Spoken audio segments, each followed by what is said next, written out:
本集节目由永丰金控冠名赞助，翻转金融，共创美好生活，以新闻开启国际视野。永丰金控与您一同掌握全球脉动。大家好，欢迎收听联合开炮，我是郭崇伦。最近关于台湾跟大陆的关系，是美国我们这一次关注美国总统大选里面一个焦点。我们今天特别邀请到人在新加坡的唐安竹先生来跟我们做访谈。唐安竹 Drew Thompson， 他现在是南洋理工大学拉惹勒南国际研究学院的资深研究员。他曾经在2011年到2018年，在美国国防部，那是跨越了奥巴马跟川普的政府，担任国防部中国跟台湾还有蒙古办公室的主任。那他对于台湾跟大陆的问题相当了解，也非常知道现在目前两个阵营里面的相关的中国政策。他上个星期的时候曾经来台北参加过台北安全对话，我们今天很高兴能够跟他做个访谈。So what issue do you think would be most decisive to have the impact on the U.S. Presidential elections? What we are concerned is any possibility of an international crisis. We heard a lot about October surprise that sometimes will happen during the last month of the U.S. presidential election. Would this beeper explosion now happening in Lebanon will be something similar to that? So I think it's important to recognize that U.S. elections are primarily decided based on domestic issues, right, not international ones. And I think, this is also true for most of Taiwan's elections too. People are more concerned about what affects their daily life, not necessarily international affairs. So I think that's first and foremost. So Taiwan, China, Asia are not really being discussed by the candidates. They don't have very well developed positions at this point. So I think that's the first point.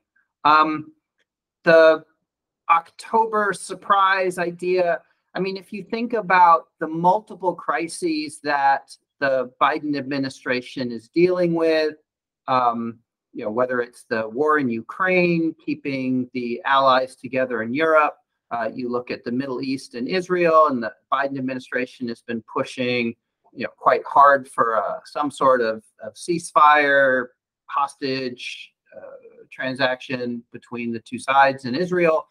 You don't really have, I think, much that would be an outstanding surprise that would somehow derail their current campaigns.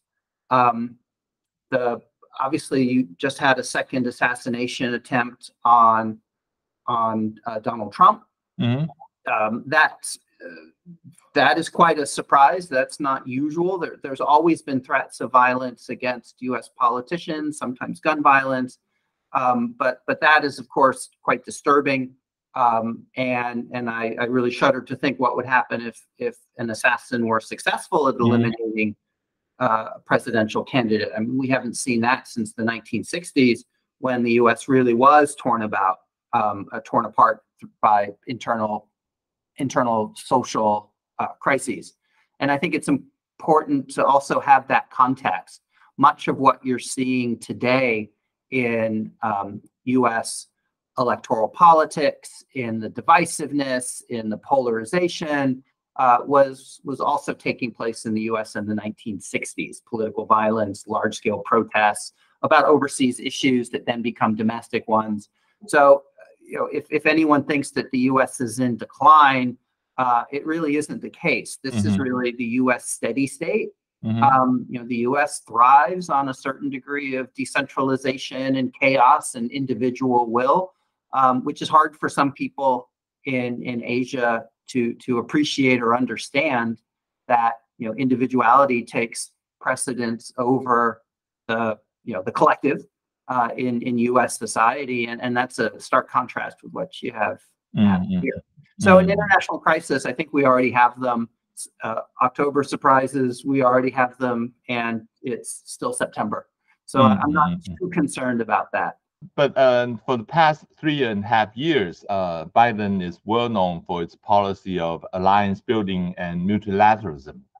Now, since Biden is not running for re-elections, people are concerned about whether this policy of alliance building would somehow disappear or collapsing with the coming, if Donald Trump is going to be elected.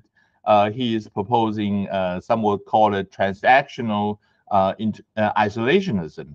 Would that somehow weaken the trust among the U.S. allies, both in Europe and in Asia? I mean, there's certainly concern amongst U.S. allies about the next president and what they may bring to their administration and their policies. This is the norm. Every 4 years, the U.S. experiences a revolution and a change of government, or potential change in government, and that's something that I think allies accept. They, sophisticated allies, and that would include partners in Taiwan, have learned to work with whoever the people elect, just as the government in Washington respects and learns to work with whoever is elected to be the president and party in power in Taipei. So I think there's a certain understanding that this is the nature of democracies and that policies change and the will of the people have an impact. Trump is often described as transactional, and I think it's also true that he's generally driven by his very personal interests. But I don't necessarily think that means he's going to abandon U.S. allies or partners like Taiwan. I think he has demonstrated in the past, and he will in the future, make U.S. allies pretty clear and recognize that the U.S. supports alliances when it's in the U.S. interest. And I think he articulates this in very financial terms, sometimes very crass terms, about getting allies to pay their dues. What he's talking about is burden sharing, which is a concept in most of the U.S. alliances, not all, but the notion that the allies contribute to their own defense and the U.S. supports it, and at the same time, these are mutual defense alliances, right? There should be some return on U.S. investment for American voters and taxpayers. So I think even though Trump expresses this in very crude ways, the intention pretty much aligns with U.S. interests, that the allies will contribute something to the relationship and that they're not just free riders. And I think that's something that other governments can adapt to should Trump be elected, is how do they articulate their value proposition to the United States in ways that resonate with the president and the American people. So, like I said, we saw this when Trump, put a lot of pressure on NATO allies in Europe to increase their own defense spending. He certainly has put pressure on Taiwan to increase its defense spending. Ambassador Kelly Craft last week in Taipei suggested, we'll talk about that later. But I mean, the Obama administration also pushed Taiwan to spend more on their defense. So it's not unique to Trump. And I think Taiwan learned to manage Trump in his last administration. Should he come back in the next one, they'll adapt just fine. I'm confident. Okay. The current China policy under President Biden can be described as a competition with the guardrail. So is that the same approach would be still holding under Kamala Harris or Donald Trump administration? So I think, firstly, we really can't predict how either administration is going to frame their China strategy and policy. I mean, it is safer to predict that it'll be based on U.S. interests broadly. And it's also, I think, safe to predict that whatever they do towards China, Taiwan, it'll be embedded in a much larger Asia strategy that's centered around U.S. allies and partners. So, I mean, Harris, for her part, is trying to make clear that she's going to pursue her own course should she be elected. So I think any international crisis that occurs will be a challenge that Biden has to address before she's in office. But if she's elected, then she'll have to address, those crises or those challenges. And I think there'll be more continuity for both of the candidates than there would be differences. I mean, it's also important to remember it's not just, the whoever is the next president can't just make their Asia policy out of whole cloth.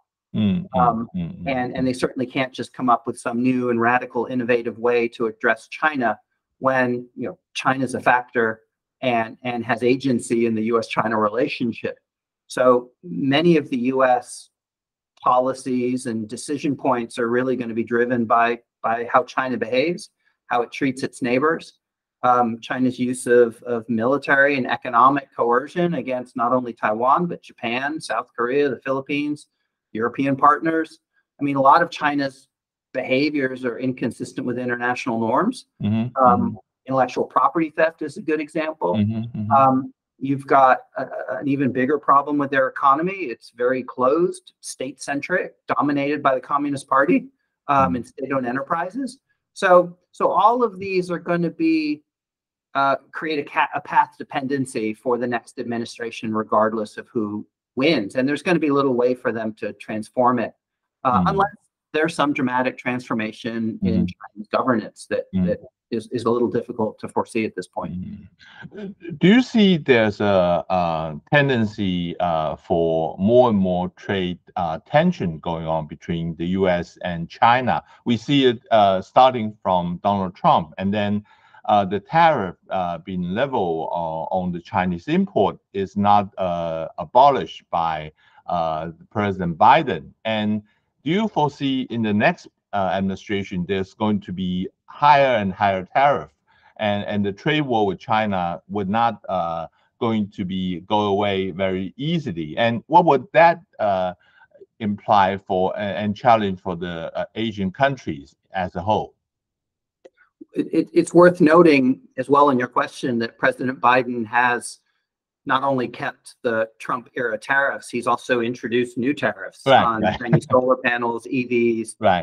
The new executive order on de minimis shipments effectively now raises the tariff on small shipments of textiles that tax them effectively the same as commercial level shipments, which closes a tax loophole that was being exploited by some e-commerce companies. So Biden has not been sitting idle implementing Trump's strategy towards China economically. And of course, the Inflation Reduction Act is a pretty major piece of industrial policy as well. So I think, again, China is a key issue here, and the economic relationship with it is really deeply dissatisfying to the U.S. And again, whether that's Beijing's limits on market access, the unfair playing field in an economy that's controlled by the Communist Party, or the challenges of China's industrial subsidies, overcapacity in manufacturing.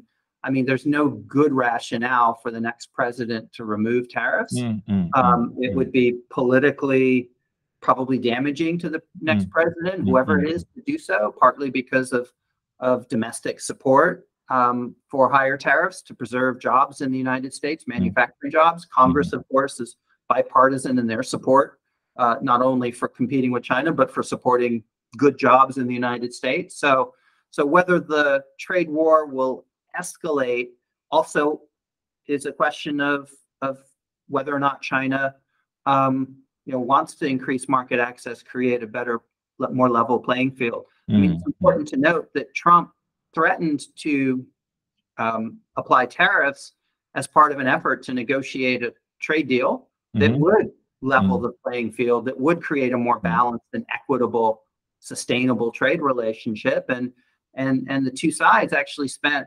considerable time and executive energy to negotiate a very lengthy and comprehensive trade agreement that ultimately Xi Jinping rejected 2/3 of. And the result is the tariffs stuck. So it's not as if Trump just launched a war to create chaos. He used leverage of tariffs to get China to come to the negotiating table. And I think both sides negotiated in good faith. The Oka-Lighthizer agreement was, quite thick, quite substantive, and it was rejected when it went back to Beijing. So again, everybody says Trump started the trade war. Trump tried to create a more equitable trade relationship and failed. So I think it's also worth noting that countries around the world are also concerned with China's state-led economy, their industrial policies, and we're seeing countries around the world raising tariffs against Chinese products. And if not tariffs, non-tariff barriers. So they're all trying to ensure the survival of their own manufacturers and the resilience of their own supply chains. And I think this is an important aspect of economic deglobalization. It's driven by rising costs in China, Communist Party's dominance of all aspects of the economy and society, the securitization of Chinese policy, the rise in counterintelligence, domestic political security. I mean, if they treat all foreign investors as potential spies and threats, and business information is potentially a state secret, that has a chilling effect. And is going to drive companies to find safer havens for their investments and their manufacturing hubs. And I think also importantly, China has not hesitated to use trade coercion as political leverage against countries when they have a political difference. And this also incentivizes other countries to de-risk and diversify their own supply chains. So this is resulting in an increase in FDI and economic opportunities for a lot of countries in Asia, especially in Southeast Asia, where you've got new manufacturing hubs. You've got Taiwan companies leaving the mainland and coming to both Southeast Asia and reshoring, resulting in, I think, pretty historically low unemployment figures in Taiwan, to the point where you've got labor shortages. So the economic situation, both in Asia and also around the world, is pretty dynamic. And these trends are not benefiting China. They're actually benefiting a lot of other countries, including Taiwan and Southeast Asia. So I think the next president isn't going to be looking to start a war with China in trade.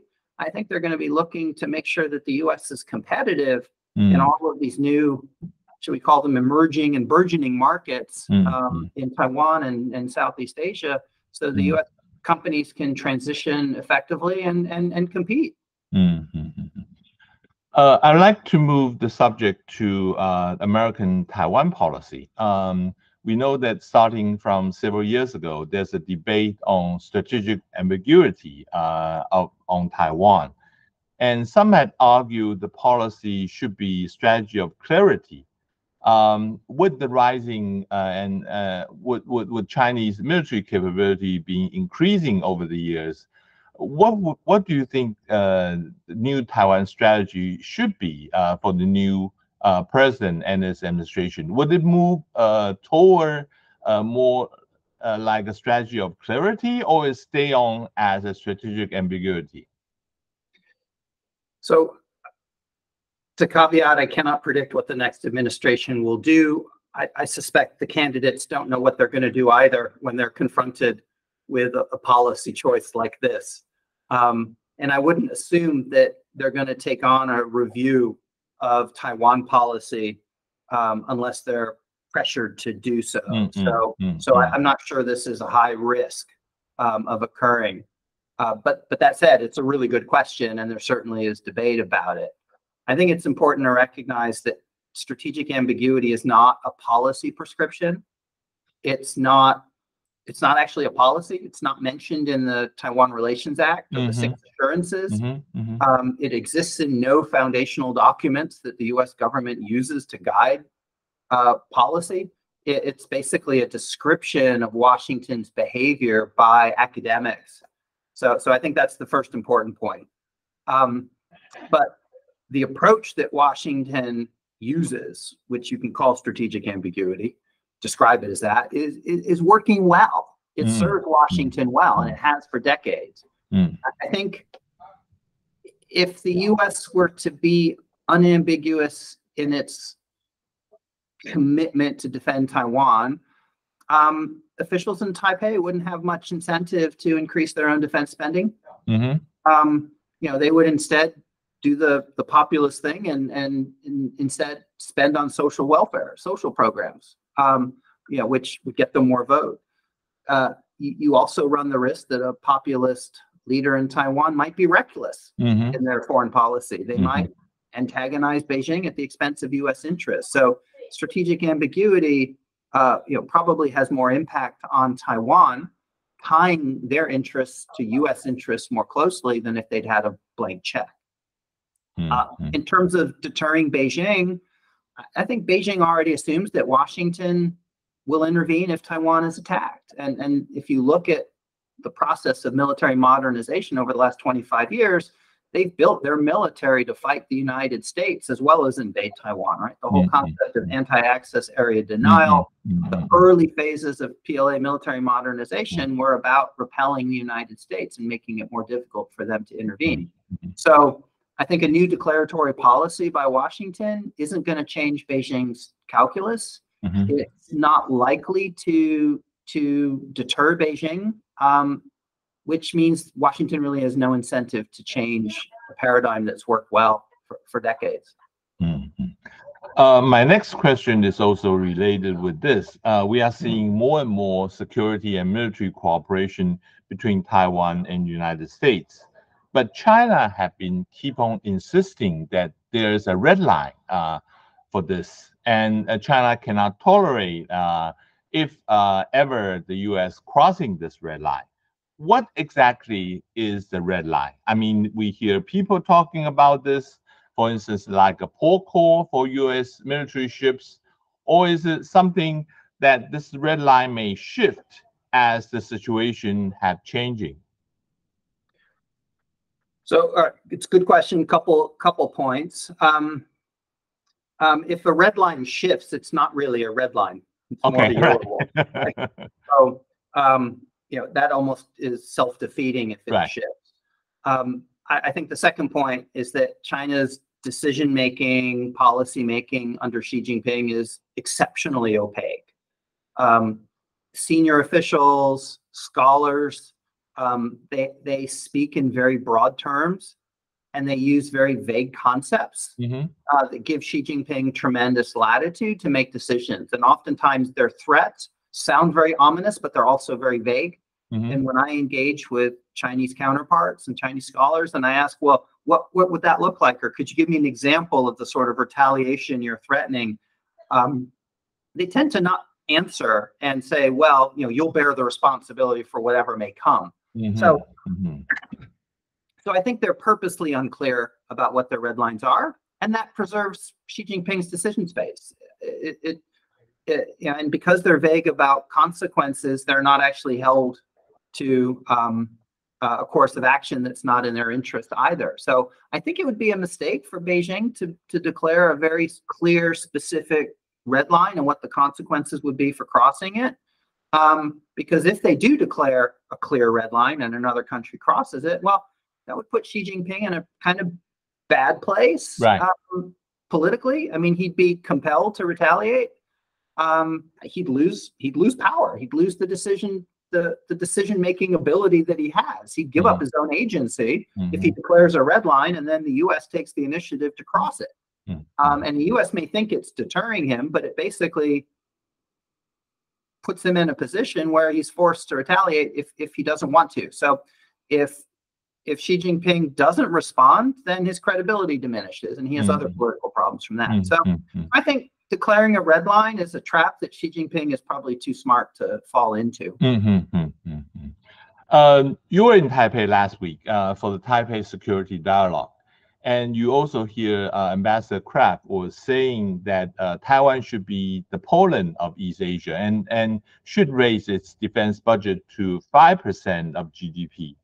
Do you agree with her? And as she had mentioned that PLA military budget is about 10 times of Taiwan. Some people here had argued that there's no way Taiwan can play catch up with PLA.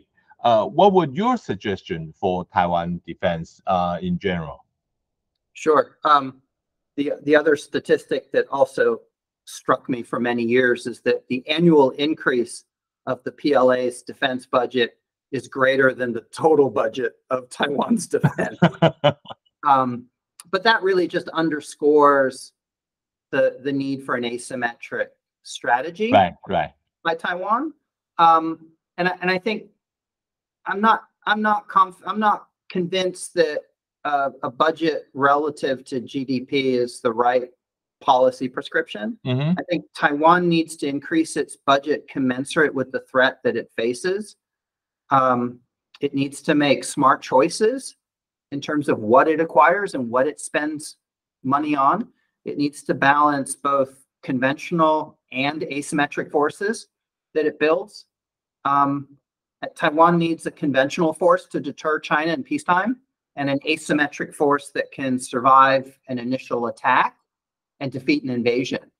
So, in my opinion, it needs to have, if you will, that force in place first, and as its top priority to be able to defend its homeland from an invasion, and then recapitalize its conventional force.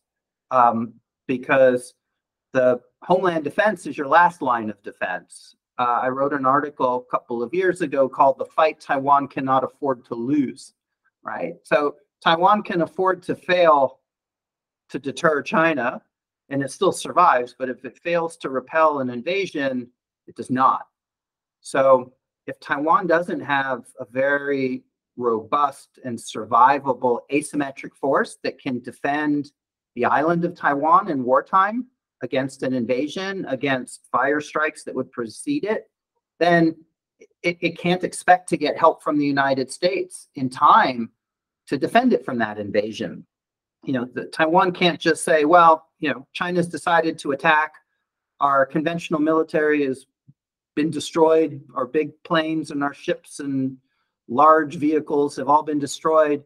And now we need the U.S. to be here to defend us. And it's going to take a long time for the United States to mobilize forces, overcome the tyranny of time and distance, to move forces from the continental United States to Hawaii to the theater. It's a long way from U.S. bases to Taiwan itself.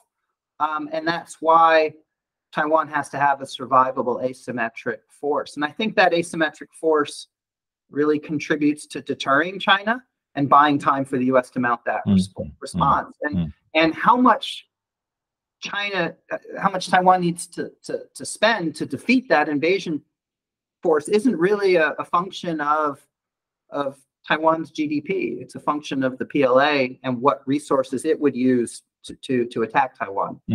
So I think Taiwan needs to make that decision in how it allocates for its conventional and its asymmetrical force. And that's a sovereign decision for Taiwan military and president to make. But it's a critical one. And likewise, it has to not just spend the majority of its budget on acquisitions and capital expenditure on new ships and planes. It also needs to invest in its people. It needs to pay good wages so that it can retain professional soldiers in a competitive job market with very low unemployment and a shrinking pool of 18-year-old men and women to join the military as Taiwan's demographics work against it as well. So Taiwan definitely needs to spend more, and it doesn't just need more airplanes and more ships. It needs more payroll. It needs more training. It needs more software, and it needs more asymmetric homeland defense capabilities. And all of that has to fit within a big budget. It's a daunting task. Finally, I'd like to bring the issue of South China Seas. As you know, since last year, the tension in the South China Sea had arisen. Some people said it's now even more dangerous than Taiwan Strait. As you know, that there's a Philippine Coast Guard ship had been anchored inside the Sabrina shore since April. I think that the Philippine ship had left the Sabrina shore on Sunday. But this tension during the past few months, what is the implication of this incident for Beijing and for Manila and for the security alliance between Philippines and the United States? So a couple of observations. The first one is, I think it's important to distinguish between the China-Philippines territorial dispute over features in the South China Sea is not the same as the military threat that Taiwan faces. Right. Right. Taiwan faces an existential threat. The Philippines does not. The second point is that the Philippines has for decades underinvested in its own military, leaving it relatively unprepared to compete with Chinese Coast Guard and PLA Navy forces, even close to its own shores.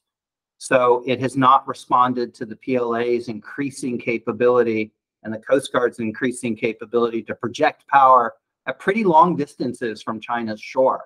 So the Philippines military has failed to anticipate and prepare for that. And they're playing catch up now. And I think that's a lesson for Taiwan. Taiwan is now seeking to buy more land-based anti-ship cruise missiles, more shoulder-fired missiles, more asymmetric capabilities similar to the ones Ukraine is deploying. But the problem is they've waited a long time to make those orders, and they're now placing them at a time when there's a lot of global demand for these munitions like Patriot missiles. And Taiwan has really underspent on its own munitions acquisitions. And now that it's preparing to ramp up those acquisitions, we face supply shortages due to the Middle East conflict and the European conflict. So there are lessons to be learned here, cautionary tales for Taiwan to learn from the Philippines, and how Taiwan needs to step up its not just spending, but its investments in people, its ability to strategize, its ability to transform. There's still, I think, a mindset in the Taiwan military of very old strategies, using old systems and modernizing them, but not changing the size and the missions for the military. They're still very much captured by tradition rather than adapting to a very quickly evolving People's Liberation Army and Chinese Coast Guard. So I think these are important lessons for Taiwan to take away, and I think it's critical that Taiwan takes them away. Regarding just the South China Sea tensions more broadly, I think the prospects for resolving them are very slim. The Southeast Asian nations through ASEAN are negotiating with Taiwan on a code of conduct, but those conversations have been going on for years. China has ignored international law, including the 2016 tribunal ruling. They've ignored their previous declaration on the conduct of parties between itself and ASEAN. So I'm not sure a code of conduct is going to resolve the conflict, but it would signal Chinese political intentions to reduce tensions, but it's not going to provide additional security or stability, in my opinion. So I think the lesson here is you have to achieve peace through strength.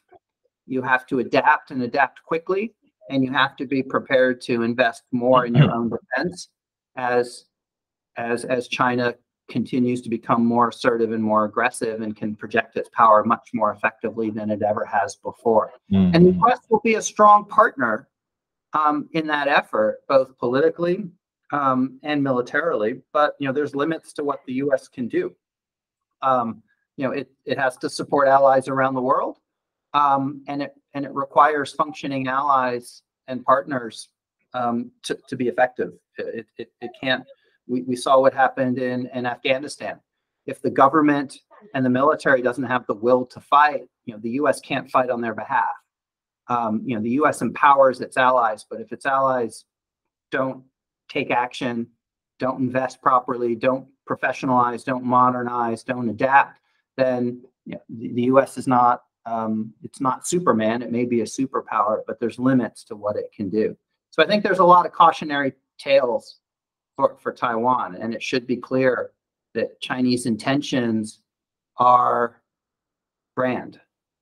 Their vision is grand, and they intend to secure not only their own territory but buffer zones around it. In the South China Sea, we see increasing pressure on Japan as well, militarily, and I think we have to be much more attuned to a revanchist and irredentist China that's not going away. Thank you very much, Mr. Thompson, for your insight and for your time. Hope that we can meet each other when you come to visit Taiwan next time. Thank you very much. Happy to. My pleasure. Hope this was helpful. Yes, very, very insightful. Thank you. Okay. Thank you. My pleasure. 上网搜寻 VIP.UDN.com 到联合报数位版看更多精彩的报道。